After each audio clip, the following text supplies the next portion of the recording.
Vous parlez de Paula, de Isabelle Allende. Je pense qu'elle est, ce nom résonne à vos oreilles, sûrement à cause du président chilien, donc assassiné lors du coup d'État de Pinochet le 11 septembre 1973.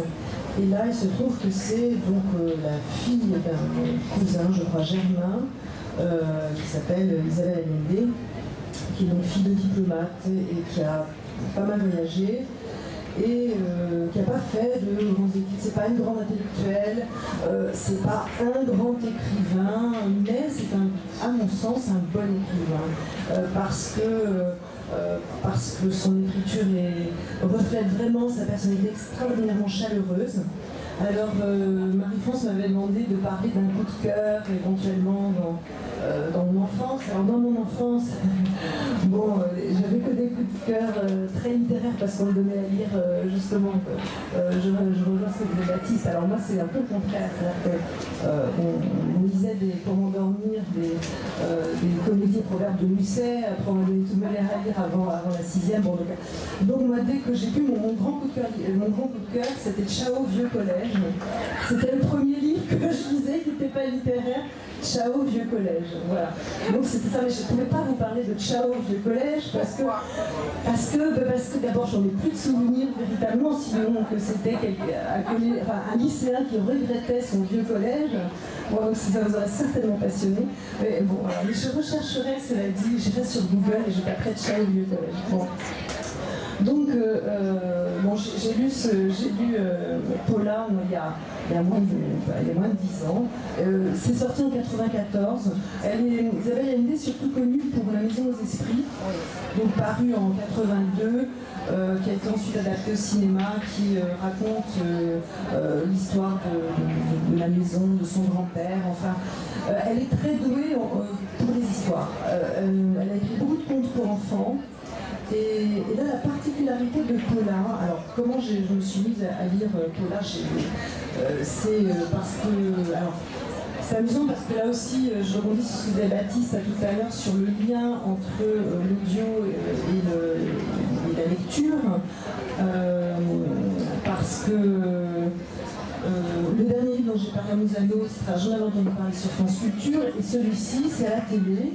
Tout simplement, il y avait Isabelle Allende, il y avait une émission sur elle, et j'avais trouvé cette femme vraiment oui, fascinante, c'est peut-être beaucoup dire, encore que très humaine, ça m'a donné envie de lire son livre. Alors, c'est un roman. Est-ce que c'est vraiment un roman? C'est difficile à classifier. En vérité, elle écrit ce roman lorsque sa fille est mourante. Donc, sa fille s'appelle Paula. Et elle est atteinte de porphyrie, qui est une maladie génétique dont on ne sait pas guérir. Et elle était très bien jusqu'au elle a 20 ans et elle s'est mariée un an avant. Donc, voilà. Et elle se trouve à Madrid, tandis que sa mère habite en Californie. Et sa mère vient à son chevet, est appelée, elle est tombée dans le coma. Et donc, le récit est un récit intéressant d'un point de vue narratif, parce qu'il joue sur deux temps de la narration. Il y a le temps du récit, c'est-à-dire de l'énonciation elle-même, c'est le moment où Isabelle Allende écrit, donc est au présent. Donc elle est au chevet de sa fille, tout d'abord à Madrid, puis elle fait transporter la fille toujours dans le coma en Californie, où elle assiste, etc. Et il y a une alternance entre ce récit au présent et le récit au passé, qui est le récit de son histoire familiale. Alors je lis juste un tout petit peu de début et un tout petit peu de la fin. Alors au début, donc, le récit au présent. Alors ça commence comme ça, c'est une qui écoute, Paula, je vais te raconter une histoire pour que tu ne sois pas complètement perdue lorsque tu te réveilleras. Elle s'accroche évidemment pendant très longtemps, presque jusqu'à la fin, à l'idée que sa fille ne va pas mourir. La saga familiale commence au début du siècle passé, avec un robuste marin basque qui débarqua sur les côtes chiliennes, la tête pleine de rêves de grandeur, et protégée par le reliquaire de sa mère pendue à son cou. Voilà. Donc, elle raconte à sa fille l'histoire de sa famille. Voilà. Et donc, alors, évidemment, ça va vite, ça se rapproche très vite de l'histoire contemporaine de la famille. Donc, elle raconte comment elle a épousé le père de ses deux enfants, Paula et Nicolas, dont elle est divorcée, elle a son conjoint actuel, etc. Voilà, donc un récit de cet ordre-là, et alterné avec des passages au présent. Jusqu'à. Alors, évidemment, le thème est pathétique, bien sûr, mais c'est pas larmoyant, c'est pas. Voilà, il n'y a pas de compétence de ce genre-là. Et je voulais juste aussi un extrait de la fin. Donc Paula est décédée et le mari qui était alors.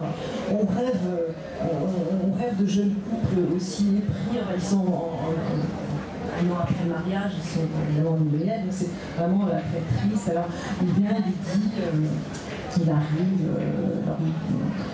Elles me sont arrivées derrière elle, je sens la présence d'Ernesto derrière la baie vitrée, déchaussé, vêtu de sa tenue d'aïkido, il devient une concrète figure blanche qui entra sans toucher le sol et se pencha sur le lit pour embrasser son épouse sur les lèvres.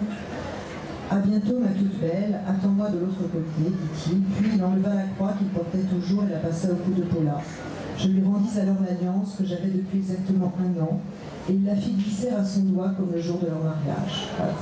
Et après, bon, il y a un côté mystique, hein, et la fin finit un petit peu, voilà, c'est un peu comme dans la Maison des Esprits, il y a toujours cette dimension très latine, enfin, dans ce sens-là, très baroque. Hein. Je me retrouvais alors dans la tour en forme de silo, peuplée de pigeons, du rêve que j'avais fait en Espagne. Ma fille n'avait plus 12 ans, et presque 29, elle n'avait pas son manteau à carreaux, mais une blanche. Hein, je passe et j'arrive à la fin. En me diluant, donc elle continue dans ce rêve, j'eus la révélation que ce vide était plein de tout ce que contient l'univers. Ce n'était rien et tout à la fois. Je suis le vide, je suis tout ce qui existe, etc. Bon, elles se fondent. Je sens chaque particule de sang que l'eau entraîne. Je suis Paula et je suis aussi moi-même. Je ne suis rien et je suis tout le reste dans cette vie, dans d'autres vies immortelles. Adieu Paula, femme. Bienvenue Paula, esprit. Hein, bon, ça rejoint la maison des esprits. Hein. C'est quelqu'un qui est à la fois très très concrète, hein, pas du tout, voilà, pas du tout fumeuse. Et en même temps, il y a comme quelque chose de tellurique dans la manière dont elle conçoit la vie et même dans son écriture, hein, qui oscille toujours entre une grande concrétude et aussi une espèce d'illumination. Enfin, voilà, donc c'est sa photo, elle a 68 ans, c'est sa photo il y a 2 ans, donc elle en avait 66, étonnamment bien conservée. Voilà, une femme donc très sympathique, très intéressante. Et les passages, alors pour ceux que la politique intéresse, moi évidemment j'avais entendu parler de ce qui s'était passé au Chili dans les années 70. Et là, elle décrit vraiment de l'intérieur parce qu'elle était aux premières loges. Et il y a beaucoup de passages très intéressants sur l'histoire du Chili. Voilà.